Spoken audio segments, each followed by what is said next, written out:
Hello guys, कैसे आप सभी लोग। मैं आप सभी को स्वागत करता हूं आपके अपने इस चैनल क्रिप्टो फ्रॉम जीरो में। इस चैनल में मिलेगी आपको क्रिप्टो से जुड़ी पल पल की हर खबरें जो आपके लिए यूजफुल होगी मार्केट से अच्छा प्रॉफिट जनरेट करने।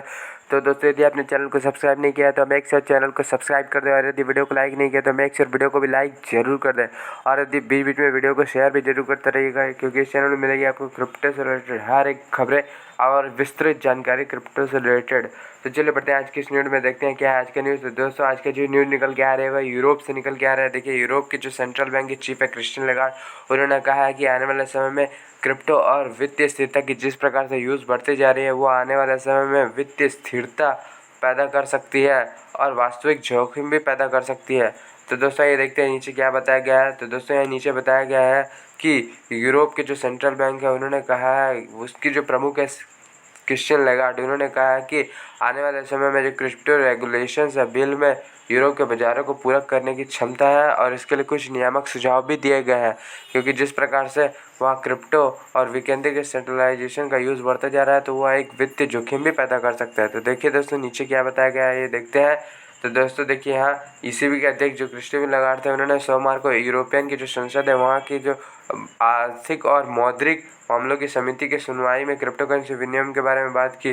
तो वहाँ उन्होंने नीचे यह बताया गया कि उनका मानना है आने वाले समय में क्रिप्टो परिसंपत्ति और उनके द्वारा जो जोखिम है इस पर वो काम भी शुरू कर चुके हैं, और क्रिप्टो जो संपत्ति है वो वित्तीय स्थिरता और जोखिम भी पैदा करेगी।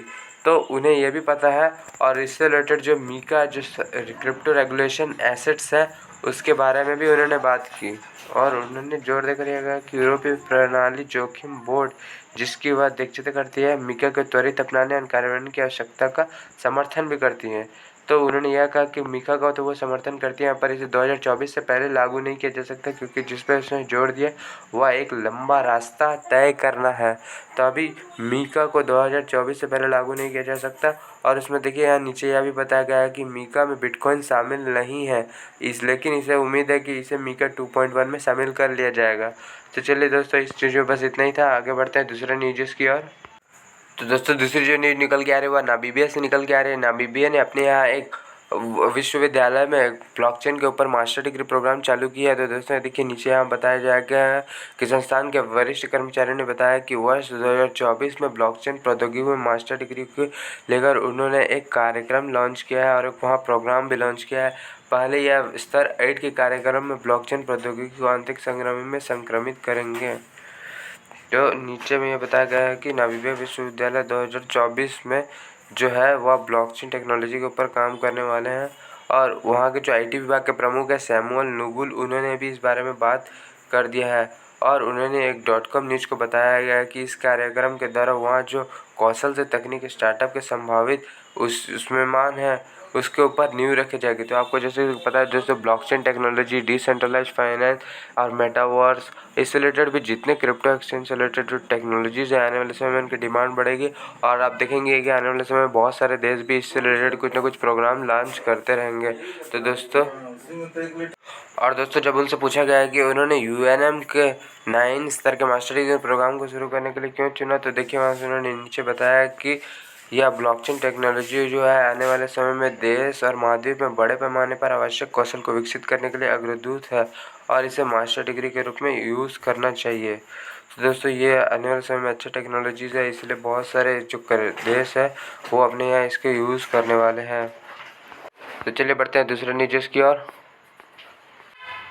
तो दोस्तों, तीसरी जो न्यूज़ निकल के आ रही है वो रशिया से निकल के आ रही है। रशिया के यहाँ देखिए बताया जा रहा है कि डिजिटल जो वित्तीय एसेट है, डिजिटल वित्तीय संपत्ति, उसको अवैध रूप से जारी करने या उनका आदान प्रदान करने वाले के ऊपर वित्तीय दंड पेश करेंगे।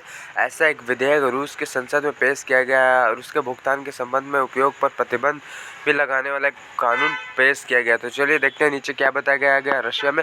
तो जैसा कि आप सभी को पता है कि रशिया के एक निचले संसद ड्यूमा है, वहाँ में एक बिल प्रस्तुत किया गया है, और वहाँ बताया गया है कि वहाँ जो डिजिटल फाइनेंशियल एसेट है उसको जारी करने वाले व्यक्ति और संस्थाओं को भारी जुर्माना देना पड़ेगा।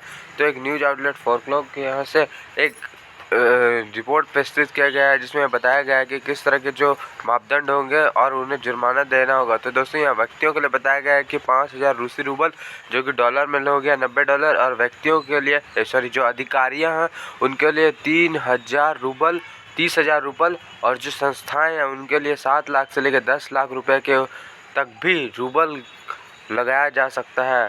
तो दोस्तों यहाँ पर बहुत भारी जुर्माना देना पड़ेगा वहाँ के लोगों को जो अगर वो गलत काम करते हैं।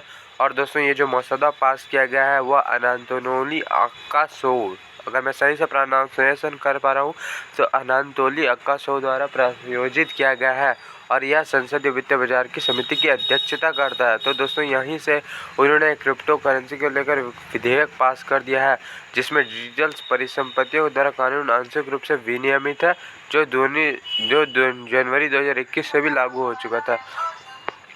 और दोस्तों यहाँ भी बताया गया था कि अक्कासोव ने इसी महीने दायर अन्य क्रिप्टो संबंधित बिल के पीछे भी काम किया था जिसका उद्देश्य था डिजिटल फाइनेंशियल एक्सचेंज में भुगतान पर प्रतिबंध लगाना। जबकि जो रूस का शहर है कैपिटल मॉस्को, वहाँ पर अभी भी क्रिप्टो करेंसी के भविष्य के बारे में कुछ लोग भविष्य कर रहे हैं। उन्होंने अभी इससे रिलेटेड कोई भी कानून नहीं बनाया और वह चाहते हैं कि रूबल देश की एकमात्र कानून निविदा बनी रहे। तो दोस्तों यहाँ रशिया में बहुत ही अच्छे तरीके से क्रिप्टो लेकर कुछ ना कुछ रेगुलेशन आ रहा है, जैसे कि आपने कल भी देखा था कि स्पेन में क्रिप्टो से जो भी यूजेस है, जो ट्रांजेक्शन है, उसके ऊपर वहाँ भी टैक्स लगाने की बात चल रही है। अभी देख रहे हैं कि रशिया में भी इस प्रकार की बात चल रही है। वहाँ के जो कुछ शहर है वो इससे रिलेटेड कुछ ना कुछ माने कि बिल पास कर रहे हैं। तो दोस्तों यहाँ भी आपको और धीरे धीरे कुछ ना कुछ योजना मैंने कि धीरे कुछ डेवलपमेंट्स होते हुए दिखेंगे अन्य करेंसी में। तो इससे रिलेटेड न्यूज़ मैं आपको बताता रहूँगा। तो चलिए बढ़ते हैं अब दूसरे न्यूज़ की ओर। तो दोस्तों यहाँ जो नेक्स्ट न्यूज़ निकल के आ रही है वो यूएस से निकल के आ रही है। यूएस के फेडरल रिजर्व के अध्यक्ष जेरोम पावेल ने कहा है कि आने वाले समय में क्रिप्टो की अस्थिरता से केंद्रीय बैंक वास्तव में महत्वपूर्ण नियामक अधिक प्रभाव नहीं रहेगा। जेरोम ने कहा कि क्रिप्टो को लेकर हम रेगुलेशन बीच में लाते रहेंगे और क्रिप्टो की क्या जो प्रक्रिया है और क्या जो उनका विनिमय आदान प्रदान है उसको लेकर वो पूरी तरीके से नज़र बनाए हुए हैं। तो देखते हैं नीचे क्या कहा है जेरोम पावेल ने। तो जेरोम पावेल ने बुधवार को जो अर्धवार्षिक मौद्रिक उनकी जो नीति रिपोर्ट है और बैंकिंग गवाह से शहरी मामलों की समिति के अध्यक्ष के समय उन्होंने गवाही दी। तो वहां से उनके एक रिपोर्टर ने पूछा कि फेड की हालिया बाजार में जो अस्थिरता है उसके ऊपर आप क्रिप्टो की क्या नज़र रखते हैं। तो देखिए दोस्तों वहाँ उन्होंने रिपोर्टर को बताया कि अभी तक हम वास्तव में महत्वपूर्ण व्यापक आर्थिक प्रभाव नहीं देखे हैं, अभी तो और भी कुछ बुरे दिन आने बाकी है। उनका उत्तर साफ साफ यही कहना था और उसने महत्वपूर्ण निहितार्थ वास्तव में जो कह रहे हैं उसके बारे में उन्होंने बताया। और नीचे देखिए उन्होंने यह भी कहा है कि एक ही गतिविधि का समान नियम होना चाहिए, चाहे वह कहीं भी दिखाई दे रहा हो, और अभी ऐसा कहीं भी नहीं दिख रहा है। तो दोस्तों उन्होंने साफ साफ किया गया कि यूएस में जो इन्फ्लेशन आने वाले उससे रिलेटेड उनके ऊपर अभी भी कोई भी दबाव नहीं है। तो दोस्तों यहाँ पर यह देखिए यह बताया गया है कि फेड में मार्च के अध्यक्ष ने कहा था तो मार्च में फेड के अध्यक्ष ने कहा था कि हमने जो मौजूदा ढांचे हैं उसको डिजिटल दुनिया को ध्यान में रखकर नहीं बनाया था। स्थिर मुद्राएं और केंद्र बैंक डिजिटल जो अधिक नियम है वो यहाँ तक कि पूरी तरह से नियम में बदलाव की आवश्यकता होगी। तो दोस्तों यहाँ पर उन्होंने साफ साफ यही बताया है कि उन्होंने क्रिप्टो को रेगुलेशंस को लेकर फ्यूचर में जो क्या भी होने वाली है उसको लेकर उन्होंने ध्यान में नहीं रखा था। मगर अभी जिस तरीके से अमेरिका अर्थव्यवस्था में मंदी की ओर खिसकने जा रही है उसके बारे में जब उनसे पूछा गया तो उन्होंने कहा कि उनका अपना कोई परिणाम नहीं है बल्कि लेकिन यह निश्चित रूप से एक संभावना है और स्पष्ट रूप से दुनिया भर में जो भी घटनाएं हो रही है इसको लेकर वो पूरी तरीके से कठिन बना दिया है। और उनका जो अभी मुद्रास्फीति में 2% का लक्ष्य है उससे भी वो पूरी तरीके से कोशिश कर रहे हैं कंट्रोल करें और अपनी अर्थव्यवस्था को इससे बचा ले, जो आने वाले समय में बहुत से लोग कह रहे हैं कि अमेरिका में बहुत बड़ी मंदी आने वाली है। तो दोस्तों इस न्यूज़ में बस इतना ही, इस वीडियो में बस इतना ही। तब तक के लिए जय हिंद, जय भारत, वंदे मातरम।